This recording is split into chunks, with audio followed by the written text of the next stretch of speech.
Saya sekarang dengan masyarakat ini sekarang mau ke kantor polisi. Siap. Ya. Dari paripurna ini saya dengan masyarakat ada mau menuju kantor polisi untuk melaporkan kehadiran Pol PP yang ini sidang ini kan terbuka untuk umum, untuk masyarakat harus bisa ada. Kenapa harus dihalangi oleh Pol PP? Berarti ada terjadi sabotase untuk jabatan ketua DPRD dengan sengaja dan benar untuk menghalalkan segala cara untuk mengambil jabatan ketua DPR yang sah dan benar. Begitu. Oke Mas, saya minta satu yang terkait dengan putusan tadi. Dorong bacakan putusan umum. Yang kalau tentang putusan yang mereka baca itu tidak sah kalau menurut saya. Karena apa? Karena jadwal Banmus itu mereka buat itu tanpa saya ketahui. Karena saya ketua DPR, ketua Banmus. Jadi itu tidak sah. Tadi saya sudah sampaikan di dalam paripurna juga. Apapun kalian mau putuskan itu tidak sah. Karena jadwal Banmus yang kalian buat, saya tidak diberikan saya tidak diberikan undangan, tidak diberitahu oleh sekwan, tidak diberitahu oleh kepala persidangan bahwa ada jadwal Banmus yang mau memutuskan begini. Itu tidak ada. Padahal saya berada di kantor DPRD. Bukan saya tidak ada, saya ada. Mereka sidang di situ dan dia lalu sengaja skorsing karena mereka tahu saya ada suara tinggi-tinggi dari ketua fraksi. Mereka skorsing supaya saya tidak tahu dan lain-lain begitu. Jadi tentang keputusan mereka bagi saya itu tidak benar dan tidak adil. Karena ini satu rekayasa yang secara sistematis yang dilakukan oleh anggota DPR maupun dua pimpinan DPR untuk sabotase jabatan saya sebagai ketua DPR yang berpihak pada rakyat karena terindikasi itu korupsi yang terlalu besar di pemerintah daerah Kabupaten Alor bersekongkolan bersama dengan lembaga DPRD Kabupaten Alor. Ya saya harus berani mengatakan karena beberapa yang sudah ditemukan dan saya juga sudah diperiksa KPK RI yang terindikasi pertama tahun 2021 itu yang disampaikan Ketua Fraksi Demokrat 68 miliar. Lalu tahun 2022 itu yang saya sampaikan melalui pandangan umum fraksi itu berkisar sekitar 115 miliar. Ya memang tidak sampai seperti begitu, tapi kan data dukung yang kami minta untuk belanja pegawai tidak diberikan dalam satu semester. Sehingga kami memakai data dukung yang lama yang disampaikan Ibu Naboy Stalong. Lalu tahun 2023 ada lagi kenaikan untuk belanja pegawai itu dari 362 yang terpakai 344 menjadi 404 miliar. Nah, itu ada kenaikan 39 miliar, tapi kalau dari saya perhitungan dengan LHP BPKRI ada kenaikan sekitar 48 miliar. Begitu. Nah, itu saya dalam surat saya tanggal 3 Oktober tahun 2022 itu saya sudah menyampaikan dalam persidangan anggaran tahun anggaran 2023 itu harus ada data pendukungnya itu belanja pegawai, belanja barang dan jasa, belanja hibah dan belanja bansos. Kenapa saya minta data dukung untuk supaya kita dalam paripurna tahun anggaran 2023 dana 1,72 miliar bisa jelas dan benar itu uang yang berpihak pada rakyat. Jangan kita sembunyi di tahun 2022 di belanja hibah. Lalu 59 miliar tidak terpakai sampai bulan Agustus 47 miliar. Tiba-tiba ada bencana Seroja 34 miliar yang diangkat oleh Ibu Ketua Fraksi Demokrat.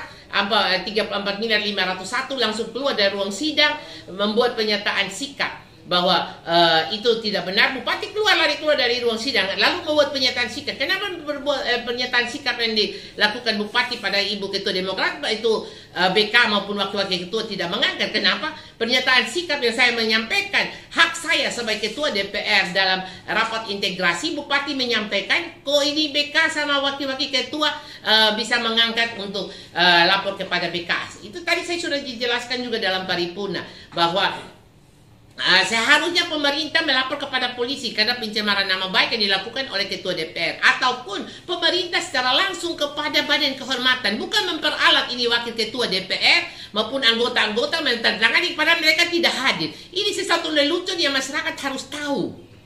Lelucon, sangat lelucon. Masyarakat harus tahu kok bisa pemerintah, dan saya sudah pada tanggal 24 Oktober padahal sebenarnya itu tanggal berduka bagi kita masyarakat Alor karena tanggal kejadiannya kapal Cantika yang terbakar. Tapi begitu pemerintah masih membuat satu surat dan DPR tidak melihat kondisi masyarakat yang dalam kondisi berduka masalah kapal terbakar. tapi mereka membuat satu rekayasa untuk bersama-sama dengan wakil ketua Julius Mantaun, wakil ketua 1 Julius Mantaun, dengan itu 15 anggota DPR membuat rekayasa untuk pengaduan kepada Badan Kehormatan. Lucunya lagi, wakil ketua 1 dia minta disposisi wakil ketua 2 ke Badan Kehormatan. Aneh, kecuali melapor itu wakil ketua 2 baru disposisi wakil ketua 1. Legitimasi hukumnya di mana? Aturannya di mana? Ini anggota dewan yang sudah 3 periode, tapi aturan surat juga tidak paham, aturan administrasi tidak paham, sangat memalukan lah. Jadi ini unsur saya harus berjuang untuk kepentingan rakyat, apapun terjadi, saya sudah siap demi rakyat. Yang penting rakyat punya hak. Haknya rakyat untuk keuangannya diberikan oleh negara, itu harus betul-betul untuk rakyat. Kalau tidak, sehingga saya tadi di dalam paripurna juga saya sudah menyampaikan bahwa saya minta dalam kondisi yang rapat integrasi sampai saya disolimi pemaksulan terhadap jabatan saya sebagai ketua DPR, maka saya minta supaya KPK harus segera, tim KPK hadir di Kabupaten Alor supaya saya bisa membuktikan apa yang saya sampaikan bersama Ibu Ketua Fraksi Demokrat. Benar tidak? Berapa banyak uang yang disembunyikan? Ratusan miliar. KPK kan hanya 1 miliar sudah bisa datang tangkap orang, di mana hanya berapa puluhan miliar atau ratusan juta bisa tangkap. Ini ratusan miliar. Datang dan saya bisa siap membuktikan untuk kenyataan bahwa dana untuk rakyat ada sekian ratus miliar yang diselewengkan. Ini saja yang dapat saya menyampaikan supaya masyarakat semua tahu saya tetap berjuang dalam segala kondisi yang saya sudah disolimi, di pemaksulan, disabotase jabatan, tapi saya tetap kuat dan semangat atas dukungan masyarakat. Saya menyampaikan profesia dan terima kasih kepada masyarakat Kabupaten Alor, kepada semua pihak yang demi kebenaran dan keadilan hak bagi rakyat, saya tetap berjuang untuk keselamatan bagi rakyat Kabupaten Alor. Terima kasih, Tuhan memberkati kita semua. Merdeka. Satu lagi terkait dengan langkah hukum tuntut itu sudah berjalan kan? Ya. Saya mau menjelaskan sedikit. Ya. Tentang langkah hukum sudah berjalan. Yang pertama, laporan ke Polda NTT tentang jadwal palsu, yaitu yang dilakukan oleh Wakil Ketua 1 dan Wakil Ketua 2, karena jadwal yang mereka buat dalam pembahasan anggaran tahun anggaran 2023 itu mereka rapat dalam rapat paripurna internal. Itu tidak ada di buku tata tertib DPR pasal 51 ayat 2. Rapat paripurna itu harus sesuai dengan jadwal Banmus. Begitu pula di pasal 99 ayat 3 itu juga rapat paripurna kalau mau merubah jadwal itu harus di dalam rapat sesuai dengan jadwal rapat Banmus. Begitu. Jadi tidak bisa kita ini hari kita mau buat bersekongkol bersama lalu buat rubah-rubah suka-suka, itu tidak ada rapat paripurna internal. Ini satu pelanggaran pemalsuan yang dilakukan oleh Wakil Ketua 1 dan Wakil Ketua 2. Begitu. Sedangkan untuk TUN ada 5 objek sengketa yang sudah dilaporkan, yaitu yang pertama itu keputusan BK yang tidak benar karena dia memutuskan untuk memberhentikan ketua DPR. Seharusnya dia mengusulkan. Dan yang dia putuskan itu juga salah alamat karena yang melapor itu adalah Wakil Ketua 1 dan anggota. Seharusnya yang melapor kepada dia itu harus pemerintah daerah, bukan Wakil Ketua 1 yang tidak berada di ruang sidang. Yang ketiga adalah suratnya tanggal 19 merubah jadwal dalam persidangan, yang mana mereka untuk ada jadwal untuk pemberhentian Ketua DPR oleh Badan Kehormatan. Itu tidak ada di dalam daftar jadwal yang mereka palsukan, dan mereka palsukan lagi satu jadwal dengan nomor 7 kalau tidak salah, nomor berapa? 19. Dari nomor 15 ke 16 ke 19. Dengan mereka memperhatikan jadwal tanggal 15. Seharusnya mereka memperhatikan jadwal tanggal 16. Jadi copy paste salah-salah. Itu juga saya merasa lucu karena semua kerjanya tidak benar, akhirnya semuanya terombang-ambing dengan administrasi yang sangat tidak masuk akal lah. Yang ketiga yaitu surat sekda untuk mengosongkan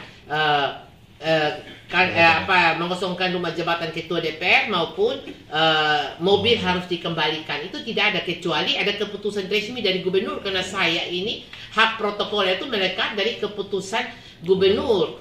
untuk saya jadi ketua DPR yang disahkan oleh Ketua Pengadilan Negeri Kalabahi. Jadi kalau mau tidak jadi ketua DPR pun harus ada surat keputusan gubernur baru bisa surat sekda itu bisa dibenarkan. Yang ketiga, dari surat sekda itu lucunya lagi kepala bagian umum Sekwan itu seharusnya surat Sekwan dulu baru surat sekda. Ini surat Sekwan merujuk pada surat sekda untuk mengosongkan.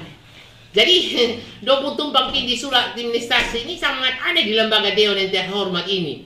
Jadi itu yang ada di TUN, ada 5 objek sengketa yang sudah dilaporkan, yang TUN-nya akan berlangsung tanggal 10 Januari 2023 di Kupang. Berarti sudah diterima ya? Sudah diterima. Itu kita punya luar biasa, puji Tuhan.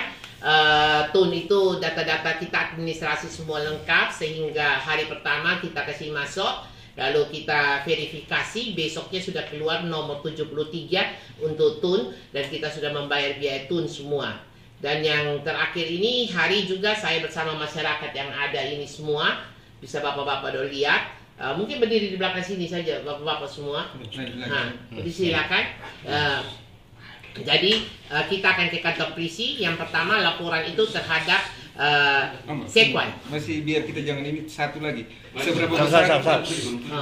Seberapa besar keyakinan Mama untuk menang di TUN dengan kasus ini? Kalau untuk kemenangan di TUN saya yakin dan optimis menang semua. Karena memang tidak jelas administrasi yang mereka buat itu tidak jelas. Apapun yang ada embel-embel segala macam main belakang apa itu, saya rasa hakim-hakim di pengadilan TUN itu orang yang profesional dan benar. Bukan seperti laporan yang kita lapor di kantor polisi Kalabahi sampai sudah puluhan laporan sampai sehari ini satu pun tidak diproses. Sudah. Ya, harus tulis benar kok. Ini memang TUN profesional. Apa lagi? Siap. Itu sudah. Lalu ini lagi, hari ini juga kita dari sini kita ke kantor polisi untuk melapor karena tadi saya waktu masuk di ruang sidang itu tidak ada di sini tulis papan nama, tidak ada ketua DPR. Untuk saya dari rumah saya membawa karena saya sudah ada pilih, saya membawa, lalu saya tempel di dos tisu. Saya tempel dos tisu, Sekwan ambil lempar di depan muka saya. Itu sudah pelecehan terhadap harga diri dan martabat jabatan ketua DPRD di dalam ruang paripurna. Sehingga itu saya hari ini juga bersama masyarakat saya akan melapor Sekwan, dan juga Sekwan sudah 2 bulan tidak membayar hak saya sebagai ketua DPRD, yaitu rumah jabatan yang saya tinggal berupa itu listrik, itu seperti lalu ditulis bapak wartawan itu mereka sering buat begitu, jadi listrik dengan wifi maupun kebutuhan lain pembantu, sopir, ajudan itu tidak disabotase juga oleh Sekwan, maupun apalagi perjalanan dinas saya untuk ke Jakarta 2 kali juga saya sudah minta untuk konsultasi ke KPK maupun konsultasi ke Kementerian Dalam Negeri tidak diberikan. Lalu kunjungan kerja saya ke masyarakat itu ada beberapa kali, ada 3 kali yang saya minta untuk diselesaikan tidak, karena saya kunjungan ke masyarakat itu juga saya ada dana untuk saya membantu masyarakat dalam kegiatan-kegiatan yang saya mendapat undangan itu juga dilaksanakan, sehingga saya pakai uang pribadi saya untuk menjumbang kegiatan baik di Abal, di Atu, di mana lagi ATM begitu. Dan terakhir yang di Alor Selatan itu juga tidak diberikan pada itu untuk ketua DPR, tapi dia memberikan kepada wakil ketua. Dan saya sudah tanya kegiatan di Alor Selatan, ternyata wakil ketua hari juga tidak memberikan bantuan kepada masyarakat dari hasil kunjungan kerja. Itu kan ada terselip dana yang cukup besar untuk kita juga bisa menjumbang kepada masyarakat pada hari kita kunjungan kerja untuk kegiatan atas undangan tersebut. Siap. Masih ada lagi? Pas Mama, saya punya pas. Pos Kupang mau tanya silakan. Ini apa ya? Mana sih?